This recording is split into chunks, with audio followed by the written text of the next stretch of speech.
Indonesia sekarang ini tren, saudara. Banyak orang-orang kaum muslimin, pejabat-pejabat Islam berbondong-bondong mau jadi orang munafik. Kenapa kok bisa terjadi sampai berbondong-bondong mau jadi orang munafik? Sampai kita masih ingat pernyataan Muhammad Abduh, al-Islamu mahjubun bil muslimin. Islam dirusak oleh umat Islam sendiri. Itu sekarang terjadi di Indonesia.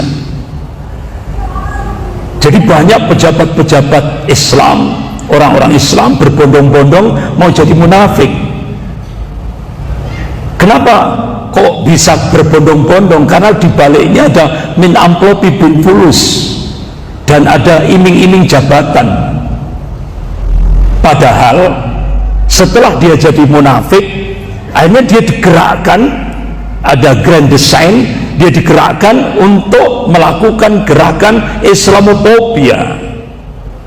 Orang Islam, pejabat Islam, tapi ditugaskan untuk benci terhadap Islam.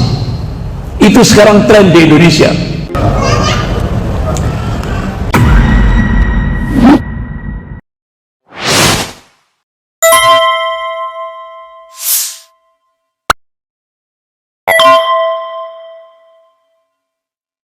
Alhamdulillah, nahmaduhu wa nasta'inuhu wa nastaghfiruh wa na'udzu billahi min syururi anfusina wa min sayyiati a'malina. May yahdihillahu fala mudilla lahu wa may yudlil fala hadiya lahu. Asyhadu an la ilaha illallah wahdahu la syarika lahu wa asyhadu anna Muhammadan 'abduhu wa rasuluh. Ya ayyuhalladzina amanu taqullaha haqqa tuqatih wa la tamutunna illa wa antum muslimun.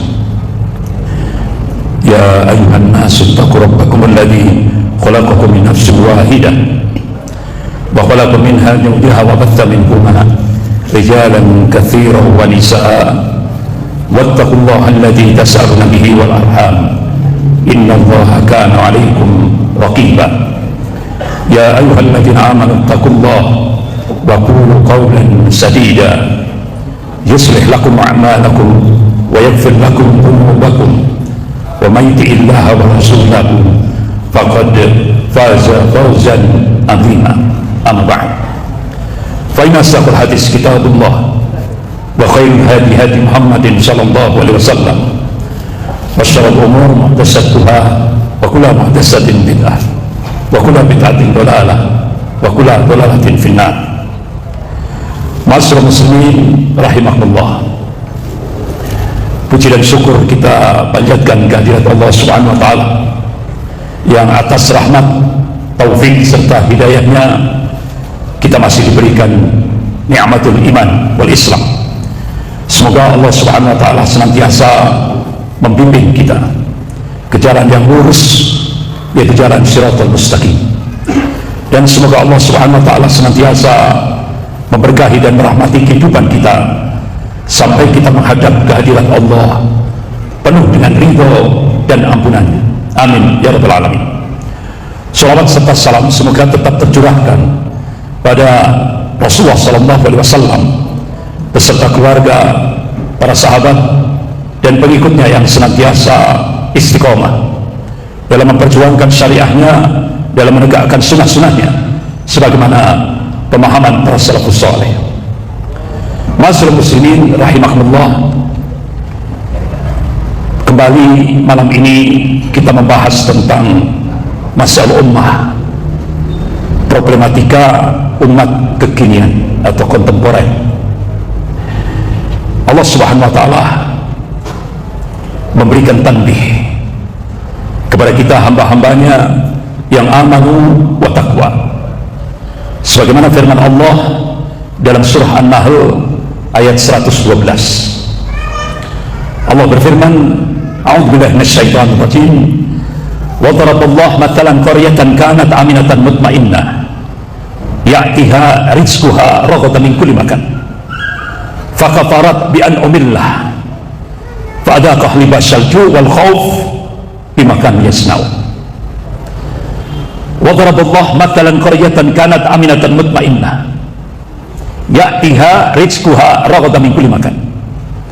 Allah Subhanahu wa taala memberikan perumpamaan akan sebuah negeri yang dulunya aman, tenang, tentram, rezekinya melimpah dari segenap penjuru, dari segenap tempat. Ya'tiha rizquha ragadan min kulli makan. Jadi rezekinya melimpah ruah dari segenap penjuru, dari segenap tempat. Apa kalau bahasa Jawa ini? Gemah ripah loh jinawi, toto tentrem bertora harjo. Mana itu kira-kira? Indonesia. Jadi digambarkan hampir mirip seperti itu. Fakafarat bi'an'umillah. Tapi sayang penduduk negeri ini ingkar akan nikmat-nikmat Allah. Ya. Ketika kita mencoba untuk melakukan muhasabah,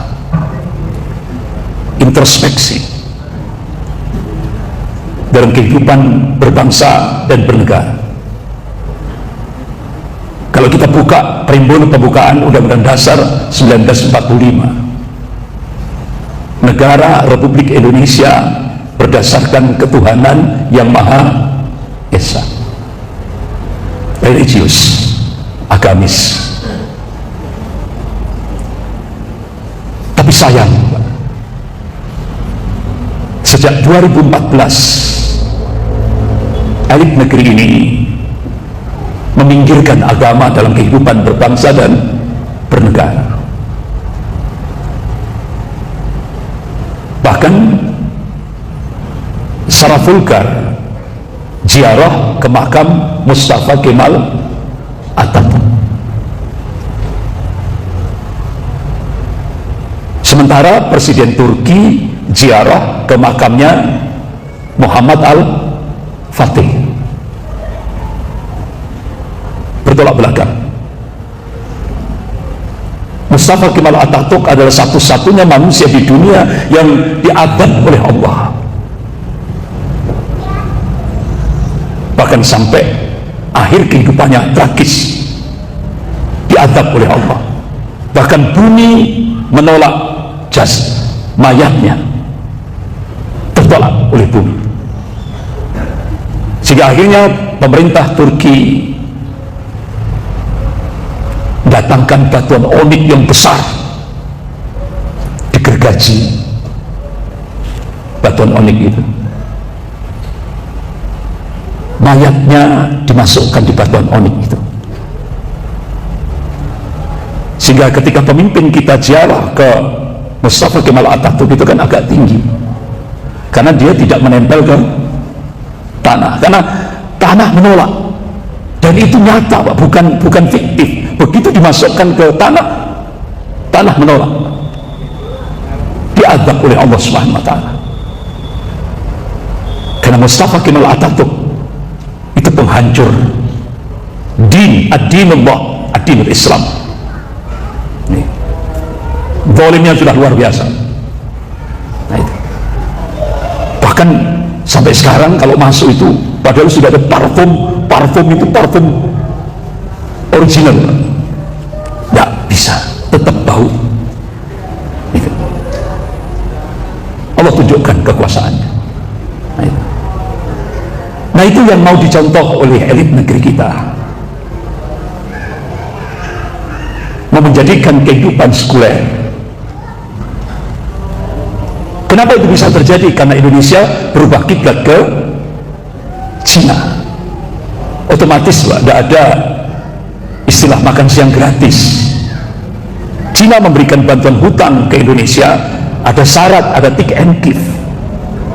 Agama harus dipinggirkan dan kehidupan berbangsa dan bernegara. Agama hanya sekedar privasi. Makanya sering dikembar-kemborkan Indonesia bukan negara agama. Padahal Pancasila, sila pertama ketuhanan yang Maha Esa, religius, berketuhanan. Nah, ini. Bahkan the founding father pendiri negara Republik Indonesia itu ketuhanan yang Maha Esa itu dimaknai tauhid, mengesahkan Allah, tauhid. Tapi inilah implikasi ketika Indonesia berubah kiblat ke Cina. Akhirnya 2016 diangkatlah Profesor Yudian Wahyudi, mantan rektor UIN Sunan Kalijogo, untuk menjadi ketua Dewan Pembinaan Ideologi Pancasila. Setelah itu beliau memberikan statement, agama musuh terbesar Pancasila. Padahal di dalam Pancasila sendiri sila pertama ketuhanan yang Maha Esa, tapi ini terpaksa karena Indonesia berubah kiblat ke Cina. Agama musuh terbesar Pancasila, logikanya agama secara resmi musuh negara, sehingga akhirnya Indonesia mengangkat buzzer-buzzer.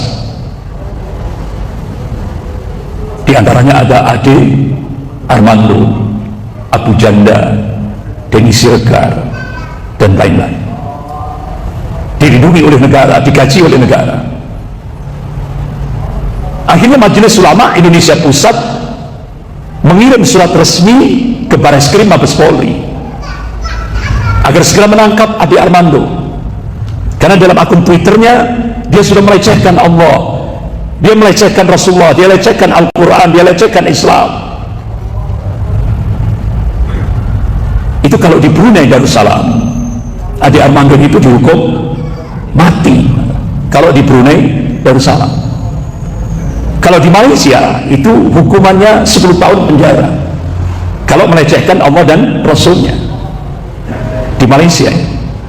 Tapi di Indonesia dilindungi oleh negara, digaji oleh negara dari APBN. Sampai sekarang surat resmi Majelis Ulama Indonesia Pusat tidak diindahkan oleh Bareskrim Mabes Polri. Akhirnya gayung bersambut, Menteri Pendidikan dan Kebudayaan Pak Nadiem Makarim meluncing roadmap pendidikan nasional 2020 sampai 2035. Sudah tidak ada lagi agama, dihapus.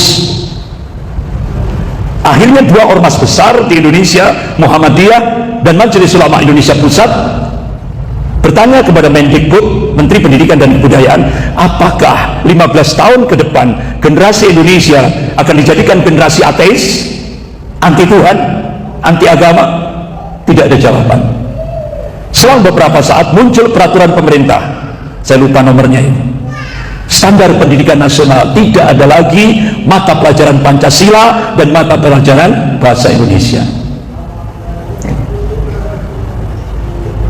Akhirnya muncul lagi Dirjen Kebudayaan, ya, meluncing buku sejarah baru, ya, yang cukup mengagetkan kita. Tidak ada lagi tokoh-tokoh Islam. Bapak Muhammad Natsir, pencetus NKRI, proklamator kedua. Proklamator pertama 17 Agustus 1945 Soekarno Hatta. Proklamator kedua 17 Agustus 1950 Bapak Muhammad Natsir. Karena waktu itu pasca konvensi meja bundar, Indonesia jadi Republik Indonesia Serikat. Alhamdulillah, ketika Bapak Muhammad Natsir menjadi Perdana Menteri Republik Indonesia yang pertama, beliau melakukan lobby-lobby kepada pemimpin-pemimpin RIS. Alhamdulillah diterima secara aklamasi, dan beliau pidato di parlemen tanggal 3 April 1950, ya, 3 April, sekarang tanggal 4, jadi kemarin tanggal 3 April 1950, peringatannya kemarin gitu ya. Ya? Oh, bulan depan, ya, bulan depan. Sekarang Maret ya, ya. Bulan depan, ya, bulan depan. 3 April 1950. Beliau pidato di parlemen yang sering disebut dengan mosi integral Natsir. Alhamdulillah diterima secara aklamasi. Akhirnya 17 Agustus 1950 Indonesia diproklamasikan menjadi Negara Kesatuan Republik Indonesia, NKRI. Makanya beliau ditulis dalam buku sejarah proklamator kedua. Beliau adalah tokoh Masyumi yang waktu itu ketua Dewan Syuranya adalah Hadratus Syekh Hasyim Asy'ari, yaitu pendiri Nahdlatul Ulama. Bapak Muhammad Natsir itu salah satu jajaran pimpinan tokoh Masyumi, termasuk Buya Hamka. Ya. Bapak-bapak, ibu yang dirahmati Allah, jadi buku sejarah yang baru ini tidak ada lagi Bapak Muhammad Natsir. Bahkan yang berjuang ada 3 tokoh ulama setelah Presiden Soekarno tanggal 1 Juni 1945 membacakan Pancasila versi pribadi Soekarno. Kemudian setelah itu diluruskan oleh 3 tokoh ulama, yaitu Bapak Kiai Haji Mudzakkir dari Muhammadiyah, Kiai Haji Wahid Hasim dari NU, dan Kiai Haji Agus Salim dari Serikat Islam. Akhirnya lahirlah Piagam Jakarta yang ditandatangani oleh tim 9, termasuk Presiden Soekarno dan Bung Hatta. Ya. 22 Juni 1945. Akhirnya sampai kemerdekaan Republik Indonesia 17 Agustus 1945. Malam hari setelah merdeka ada ultimatum dari kalangan Kristiani Indonesia bagian timur, mengultimatum manakala 7 kata dalam preambul pembukaan Undang-Undang Dasar 1945 tidak dihapus, umat Kristiani Indonesia bagian timur akan melepaskan diri dari pangkuan negara Kesatuan Republik Indonesia. Akhirnya seluruh ulama-ulama se-Indonesia mengucapkan kalimat istighfar, astagfirullah. Yang sebelumnya pagi harinya 17 Agustus 1945 seluruh ulama-ulama se-Indonesia mengucapkan kalimat tahmid, alhamdulillahirabbil alamin, sebagai tanda syukur kepada Allah, sampai ditulis dalam preambul pembukaan Undang-Undang Dasar 1945 itu, atas berkat rahmat Allah Indonesia merdeka. Tapi malam hari setelah merdeka, umat Kristiani ultimatum, kalau 7 kata dalam preambul pembukaan Undang-Undang Dasar 45 tidak dihapus, umat Kristiani akan melepaskan diri dari negara Kesatuan Republik Indonesia. Ini kondisi gawat ini. Padahal 3 tokoh ulama itu sedang pulang, perjalanan pulang. Kiai Haji Wahid Hasim dari NU pulang, Kiai Haji Mudzakkir pulang, Kiai Haji Agus Salim sedang perjalanan pulang. Akhirnya ada lobi-lobi. Pak Kasman Singodimedjo mencoba melobi-lobi, yaitu ke pimpinan pusat Muhammadiyah itu Pak, siapa namanya itu Pak, ya, Ki Bagus Hadikusumo. Beliau mencoba untuk istikharah, benar-benar pelik gitu Pak. Akhirnya demi kemaslahatan bangsa dan negara, akhirnya 7 kata itu dihapus. Pancasila jadi ketuhanan dengan melaksanakan syariat Islam bagi pemeluk-pemeluknya dihapus, yang tinggal ketuhanan. Akhirnya ditambahi dengan yang Maha Esa. Dari syariat menjadi tauhid. Lebih tinggi mana itu? Tauhid. Itulah perjuangan tokoh-tokoh ulama-ulama kita. Ya. Kalau di Mekah Rasulullah memunculkan Piagam Madinah, kalau di Indonesia tokoh-tokoh ulama memunculkan Piagam Jakarta. Artinya apa? Tokoh-tokoh ulama kita benar-benar ittiba mutaba'ah kepada Rasulullah SAW dalam membangun sebuah negara.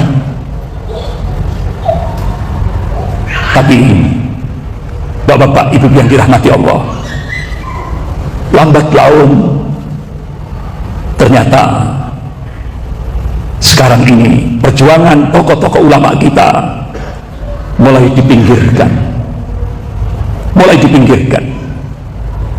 Agama yang sebenarnya negara ini negara religius mulai dialihkan pada sistem kehidupan sekuleristik. Ini tadi contohnya, sampai akhirnya bapak-bapak ibu yang dirahmati Allah, di bandara ya internasional Soekarno-Hatta dipasang baliho besar,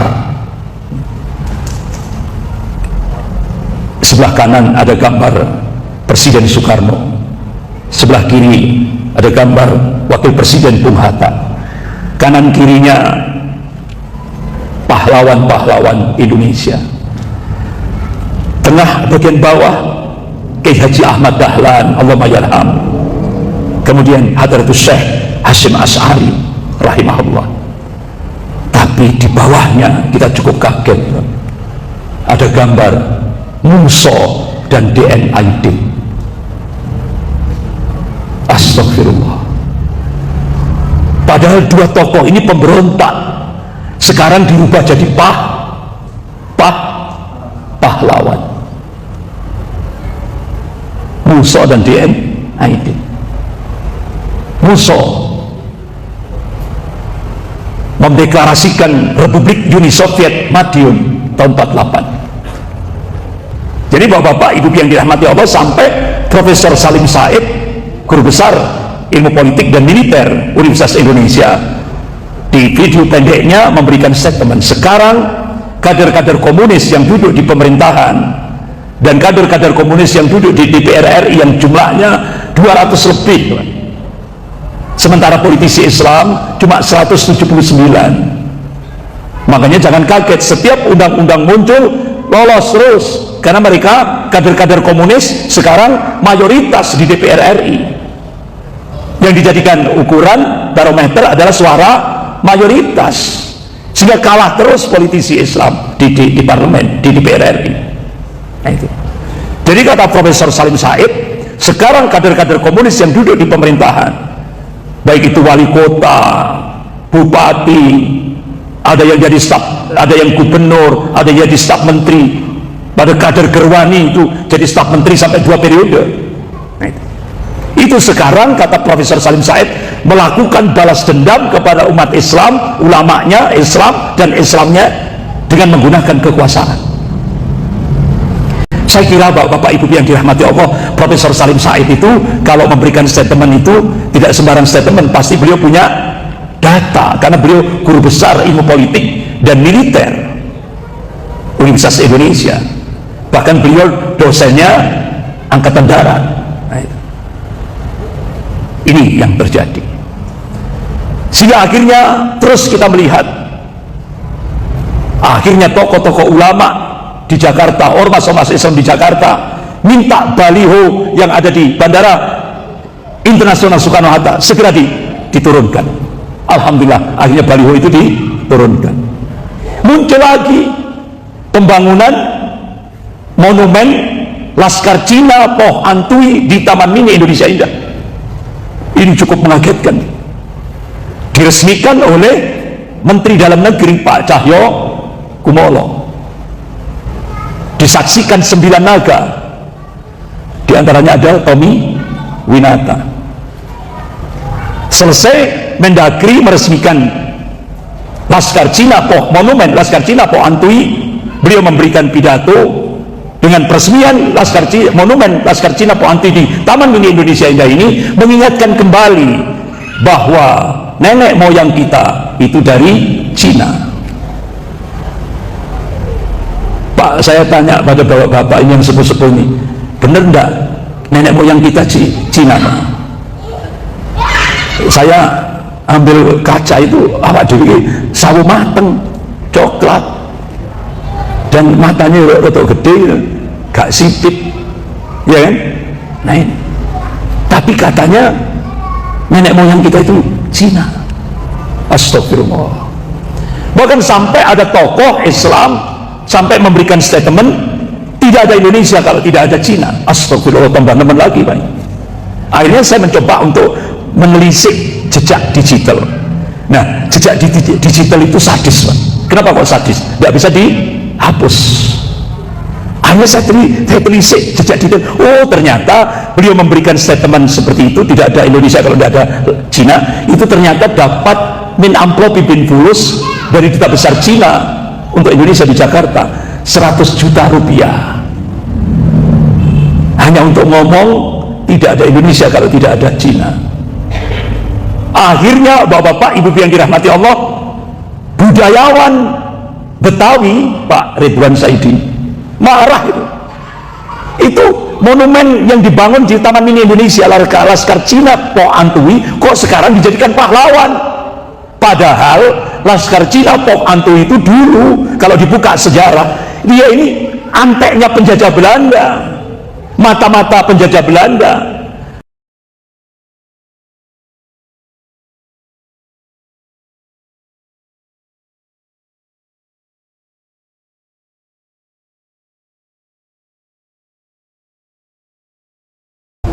Jadi pengkhianat. Nah sekarang dirubah jadi pahlawan. Astagfirullah. Gara-gara Indonesia berkiblat ke Cina. Bapak-bapak, ibu-ibu yang dirahmati Allah, jadi ini terus menerus muncul lagi statement BNPB, umat Islam yang komitmen pada Al-Quran dan hadis diberi stigma radikal. Ini berbahaya. Sampai-sampai pertanyaan kuesioner, jadi pertanyaan sebagai syarat masuk KPK, pegawai KPK diumumkan di publik dengan vulgarnya. Manakala apakah Anda setuju dengan homo? Apakah Anda setuju? Kalau setuju boleh masuk pegawai KPK. Kalau tidak setuju, out. Itu ciri Islam yang the best ketika mendukung homo. Tapi kalau menolak homo masuk kategori Islam radikal. Nah, itu. Sampai seperti itu diberi contoh ketika masuknya pegawai KPK. Padahal bapak-bapak ibu yang dirahmati Allah, Kamus Besar Bahasa Indonesia ini milik kita sendiri Pak. Kalau kita buka di Kamus Besar Bahasa Indonesia, kata radikal itu artinya kembali ke akar. Nah, akarnya umat Islam Al-Quran dan hadis. Sampai Menteri Agama kita yang dulu Pak Lukman Saifuddin ya, karena Kamus Besar Bahasa Indonesia seperti itu, berarti kita beragama harus radikal karena kembali ke akar. Tapi kita di Indonesia sekarang nggak boleh Pak kembali ke akar. Kita harus mengikuti radikal menurut bahasa Barat dan Cina. Kalau dulu Amerika, sekarang Cina. Makanya stigma radikal itu hanya hantu yang diciptakan oleh Cina untuk menjadikan umat Islam di Indonesia ini musuh nomor 1, number 1. Jadi kita dalam aspek linguistik bahasa kita dijajah. Kita harus mengikuti bahasa yang dimengerti oleh Cina sekarang ini. Jadi radikal itu konotasinya jelek, negatif, merusak. Itu Pak sekarang. Padahal kalau kita buka di Kamus Besar Bahasa Indonesia kita sendiri, itu artinya bagus. Radikal itu kembali ke akar. Akarnya umat Islam Al-Quran dan hadis. Satu-satunya pengurus majelis ulama seluruh Indonesia yang berani mengeluarkan fatwa proyek deradikalisasi Islam itu sama dengan deislamisasi, itu majelis ulama Surakarta yang dipimpin oleh Profesor Dr. Zainal, satu-satunya pengurus majelis ulama se-Indonesia ini yang berani mengeluarkan fatwa proyek deradikalisasi Islam itu sama dengan deislamisasi. Jadi proyek deradikalisasi Islam itu sama dengan pemurtatan. Artinya apa? Umat Islam akan dimurtadkan di Indonesia dengan stigma radikal. Karena itu cara itu yang paling jitu untuk melemahkan umat Islam di Indonesia. Sehingga akhirnya apa yang terjadi, Pak? Begitu stigma radikal ini digerakkan, apalagi mayoritas media mainstream di Indonesia dikuasai 9 naga, akhirnya terus, Pak, stigma radikal ini. Sehingga akhirnya apa? Umat Islam punya gejala psikologis inferior, merasa rendah, merasa marginal, merasa terpinggir dengan stigma radikalisme ini. Sudah, Pak, benar-benar Islam di Indonesia ini tiap hari terus ditekan, dipreset, penistaan agama terus berlangsung. Muncul lagi pernyataan Kapolres Purworejo, zikir hasbunallah wa ni'mal wakil, itu pernyataan perang terhadap negara. Astagfirullah. Jadi umat Islam yang berzikir hasbunallah wa ni'mal wakil, ni'mal maula wa ni'man nasir, itu pernyataan perang kepada negara. Kira-kira Kapolres Purworejo dia digugat enggak? Diajukan ke, istilahnya dihukum enggak kira-kira, Pak? Enggak. Ini penodaan agama itu. Puncaknya Menteri Agama kita adzan disamakan atau dibandingkan dengan gonggongan anjing. Ini sudah nemen, sudah terima, sudah. Buat cari yang lain gitu loh, jangan gonggongan anjing. Karena apa? Muadzin itu kata Rasulullah, orang yang nanti di yaumil akhir dimuliakan oleh Allah Subhanahu wa taala. Tukang adzan itu, Pak, dimuliakan oleh Allah nanti di yaumil akhir. Loh, kok sekarang dibandingkan dengan gonggongan anjing? Astagfirullah. Ini sudah nemen. Makanya sampai Pak Louis Sangkuyang, Louis ya, orang Tionghoa yang di Jakarta ini, sampai beliau memberikan statement, ya, orang Tionghoa, saya melihat di Indonesia ini, katanya dia, orang Hindu tidak pernah melecehkan agama Hindunya, orang Kristiani tidak pernah saya dengar melecehkan agama Kristennya, orang Katolik tidak pernah menjelekkan agama Katoliknya. Tapi saya melihat di Indonesia ini, katanya, orang tokoh Islam melecehkan agamanya sendiri, baru ada di Indonesia. Astagfirullah. Jadi kita melihat dalam kehidupan berbangsa dan bernegara sekarang ini, di Indonesia sekarang ini tren, sudah banyak orang-orang kaum muslimin, pejabat-pejabat Islam berbondong-bondong mau jadi orang munafik. Kenapa kok bisa terjadi sampai berbondong-bondong mau jadi orang munafik?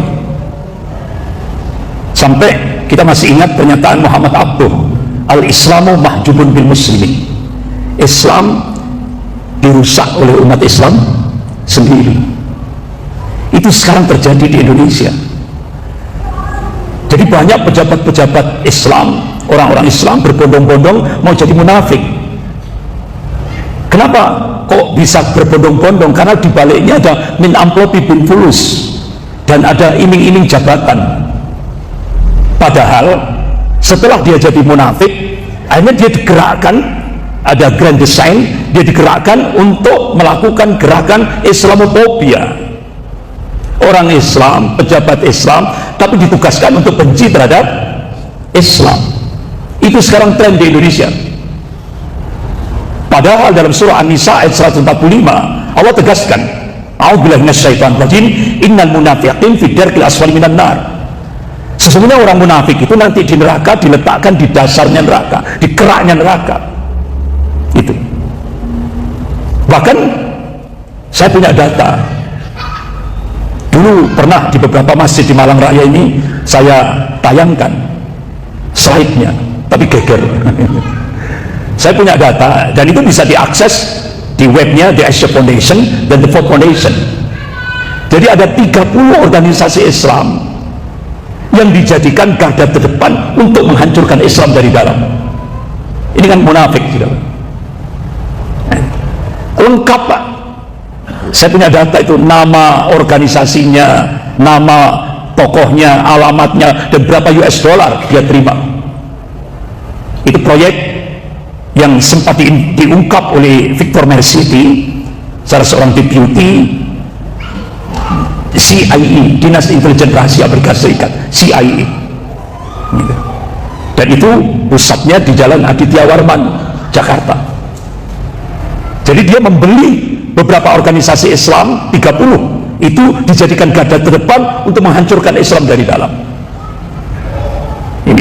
Ini terjadi di Indonesia. Ya.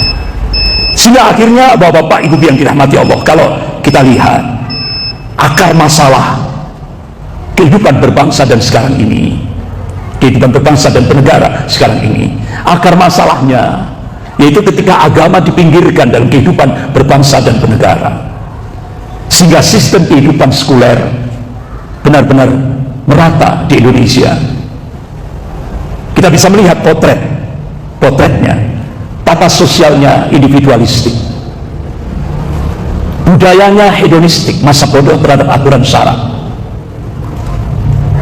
Ini masa bodoh terhadap aturan syariat.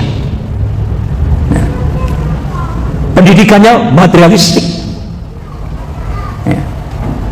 Makanya bapak-bapak ibu yang dirahmati Allah, mungkin di Malang saja pendidikan, ya, sistem pendidikan yang menjadikan anak didik atau santri itu al-khauf minallah, takut kepada Allah, itu bisa dihitung. Rata-rata mengarah kepada sistem pendidikan materialistik. Politiknya oportunis. Coba kita lihat, sekarang mau jadi pejabat, ya kan, baru pasang baliho pasar, ya kan, di pinggir-pinggir jalan. Nah, kalau di dalam sistem Islam itu kan jabatan itu kan tidak boleh diminta. Ya. Sekarang tidak hanya diminta, Pak, tapi tidak perlu dipaksa. Nah, kalau di dalam sistem Islam itu kalau dapat jabatan, dapat amanah sebuah jabatan, itu yang diucapkan kalimat istirja, inna lillah wa inna ilaihi rajiun. Tapi dengan sistem ini tadi, politik oportunis ini, begitu dapat jabatan langsung alhamdulillah. Ini kan bertolak belakang dengan aturan syariat. Kalau kita mendapatkan jabatan, kedudukan, amanah sebuah jabatan, ucapkan kalimat istinja, inna lillah wa inna ilaihi rajiun. Insya Allah, Allah bantu, Allah akan berikan pertolongan. Jadi seperti itu. Kemudian sistem ekonominya kapitalis, sistem riba. Bahkan seperti yang tadi saya bacakan surah An-Nahl ayat 112 itu, Pak. Dampak ketika agama dipinggirkan, ini salah satu pengingkaran terhadap nikmat-nikmat Allah. Fakafarat bi an'umillah. Ya. Salah satu contoh yaitu mengingkari nikmat-nikmat Allah, yaitu meminggirkan agama. Sehingga akhirnya apa yang terjadi? Fadaqal libasal ju' wal khauf. Akhirnya Allah pakaikan negeri ini, penduduk negeri ini dengan alju', kemiskinan, kelaparan atau kemiskinan. Jadi budaya korupsi itu sudah, artinya budaya korupsi itu sudah jadi budaya. Mental miskin itu sudah jadi benar-benar terjadi di Indonesia. Ya. Jadi kita ini kan negara kaya raya sumber daya alamnya, tapi kita sekaligus jadi negara penghutang terbesar, masuk 6 negara penghutang terbesar seluruh dunia. Jadi hutang Indonesia hampir berapa itu? 6.000 lebih triliun. Ya. Tapi ketika Menteri Keuangan Bu Sri Mulyani ditanya, bagaimana Bu dengan hutang. Kan rakyat yang bayar, lewat pajak. Ya enak saja jawabnya, rakyat yang bayar. Nah ini bapak-bapak, sehingga akhirnya sekarang sampai kita makan bakso aja kena pajak. Tapi dengan sistem kapitalistik sekarang pajak saja, kalau orang kaya beli mobil bebas pajak, kalau orang miskin beli sembako kena pajak. Jadi dengan sistem kapitalistik, yang kaya semakin kaya, yang miskin semakin miskin. Itu Pak. Kemudian agamanya sinkritistik. Ini tidak tanggung-tanggung Pak. Untuk menjadikan agama sinkritistik ini, ada sebuah yayasan besar di Jakarta yang dibangun oleh Zionis Kristiani Amerika, namanya Lead for All Foundation. Vulgar Pak, vulgar. Tujuan didirikan yayasan Lead for All Foundation adalah dalam rangka melawan Islam kafah, umat Islam yang kafah. Sehingga dia bercita-cita, yayasan Lead for All Foundation ini bercita-cita ingin menjadikan umat Islam di Jawa ini agar kembali seperti 500 tahun yang lalu, dengan bahasa membangkitkan kearifan budaya lokal. Artinya budaya syirik dibangkitkan kembali. Di Malang sudah terjadi apa belum? Sudah, sesajen dan dupa. Ini. Padahal Allah ingatkan dalam surah An-Nisa ayat 48, A'udzubillahi minasyaitonir rajim. Innallaha la yaghfiru an yushraka bihi wa yaghfiru ma duna dzalika liman yasha wa may yusyrik billah faqad iftara itsman adziman. Sesungguhnya Allah tidak mengampuni dosa syirik. Tegaskan. Sesungguhnya Allah tidak mengampuni dosa syirik. Ini yang ikut acara sesajen kemarin. Allah tidak mengampuni. Dan Allah mengampuni dosa selain syirik bagi yang dikehendakinya. Wa may yusyrik billah faqad iftara itsman adziman. Barang siapa yang berbuat syirik, maka dia telah melakukan dosa besar yang paling besar. Bahkan ketika Rasulullah duduk bersama sahabatnya Abu Bakar As-Siddiq radhiyallahu anhu, beliau memberikan wasiat. Ala unabbiukum bi akbaril kabair. Inkah kamu aku tunjukkan satu dosa besar yang paling besar? Qala al-israku billah, al-israku billah, al-israku billah. Ini hadis sahih riwayat Bukhari dan Muslim. Jadi kemarin itu yang ikut acara ya sesajen batal syahadatnya. Itu ulama-ulama ahlu sunnah wal jamaah sepakat itu masuk nawaqidul Islam, pembatal keislaman. Batal syahadatnya, gugur imannya. Tegas ya, tegas. Allah ini tegas ya. Tapi alhamdulillah ormas-ormas Islam Semalang Raya, termasuk Ketua Majelis Ulama Kota Madya Malang, Kiai Haji Baidawi Muslik, menolak acara itu. Dan semua ormas-ormas menolak. Yang penting kita sudah negakkan amar ma'ruf nahi mungkar. Bukan diam saja Pak, kita nolak. Dan alhamdulillah saya juga nolak mewakili Dewan Dakwah Islamiyah Malang Raya ya. Jadi semuanya menolak ormas-ormas Islam.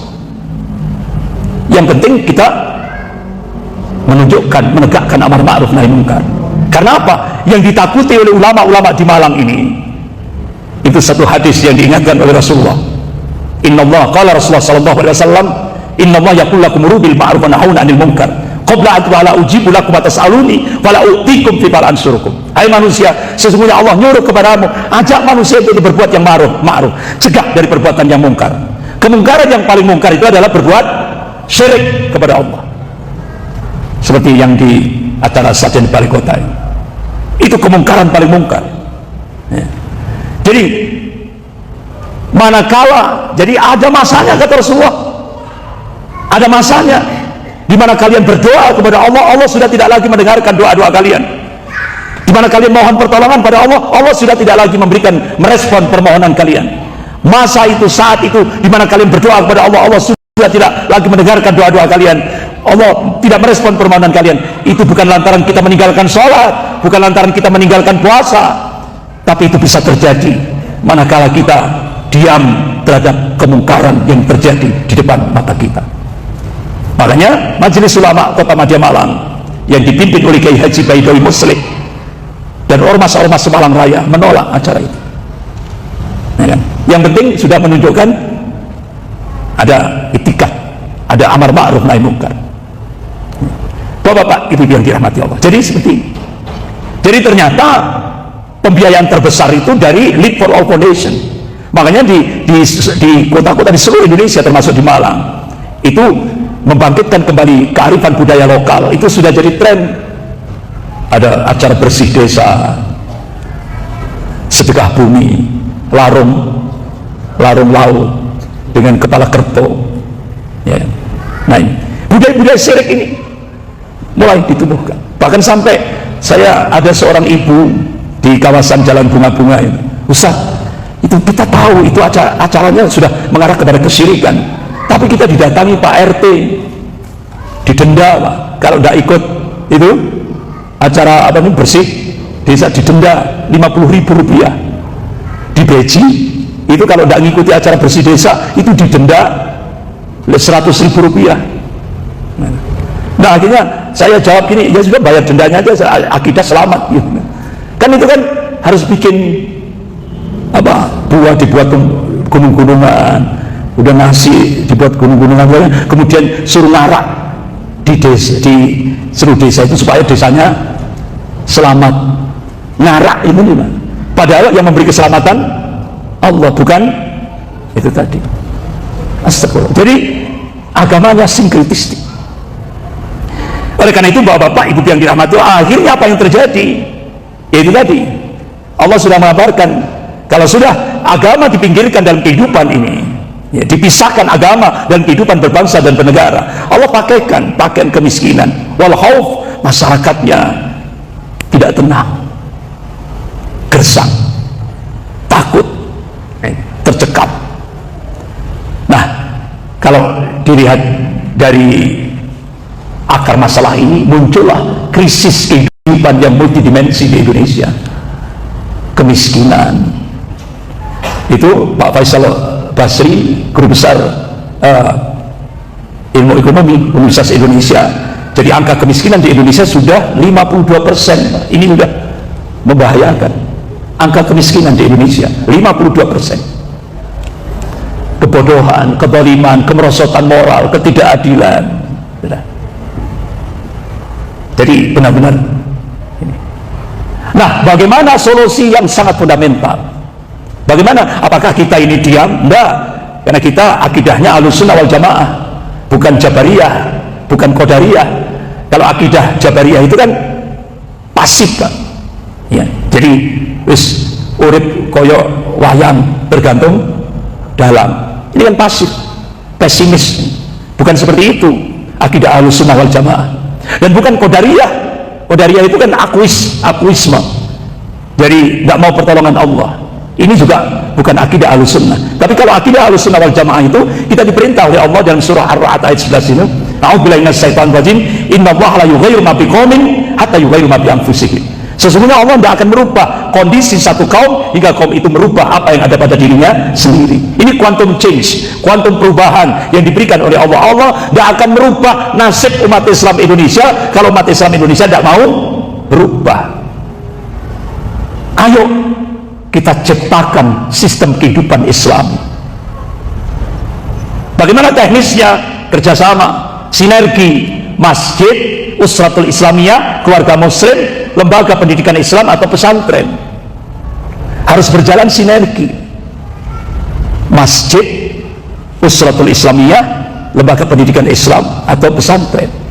Jadi benteng kita sekarang ini tinggal 3, Pak. Bentengnya umat Islam di Indonesia ini tinggal 3: keluarga, pesantren atau lembaga pendidikan Islam, dan masjid. Nah sekarang keluarga mulai dirusak, ya, dengan gerakan feminisme, gerakan kesetaraan gender, ya. Makanya benteng kita ini tiga ini harus kita anukan, kita rawat, kita bersinergi, masjid, Usratul Islamiyah, dan lembaga pendidikan Islam. Kita mulai dari lingkungan terkecil, keluarga, masyarakat, lingkungan kita. Ayo kita tegakkan sistem kehidupan Islami. Walaupun satu sisi kita dihadapkan oleh gerakan sekularisme, pemisahan agama dalam kehidupan berbangsa dan bernegara, tapi kita ada dalilnya, Pak. Jadi jangan takut ya, menegakkan kehidupan Islami, jangan takut. Kita punya kekuatan hukum, landasan hukum, yaitu Dekret Presiden 5 Juli 59. Dekret Presiden Soekarno 5 Juli 59. Itu artinya apa? Presiden Soekarno menganulir kembali Piagam Jakarta 22 Juli 1945. Sehingga akhirnya Bapak Muhammad Natsir, Allahumma yarham, Buya Hamka, Allahumma yarham, jangan takut ya, menghidupkan, menegakkan kehidupan yang Islam. Kenapa? Landasan hukumnya Dekret Presiden Soekarno 5 Juli 59. Ini menjadi landasan hukum bagi umat Islam di seluruh Indonesia. Nah, kan? Nggak boleh takut, karena itu landasan hukumnya. Kalaupun itu dirubah harus pakai referendum. Pernahkah di Indonesia terjadi referendum? Nggak pernah. Itu. Jadi umat Islam nggak boleh takut. Tegakkan kehidupan Islami mulai dari keluarga-keluarga kita. Keluarga, skop kecil, lingkungan, masyarakat. Supaya apa? Berkah dan cita-cita pendiri negara Republik Indonesia ingin menjadikan Indonesia menjadi sebuah negara baldatun thayyibatun warabun ghafur. Ini kan cita-cita pendiri, the founding father, pendiri negara Republik Indonesia ini. Mudah-mudahan Allah Subhanahu wa taala memberikan keistiqomahan kepada kita semuanya, dan mudah-mudahan Allah Subhanahu wa taala menjadikan kita semuanya ini menjadi ansarullah, penolong-penolong agama Allah sampai kita menghadap Allah. Mudah-mudahan kita diberikan akhir yang husnul khatimah. Amin ya rabbal alamin.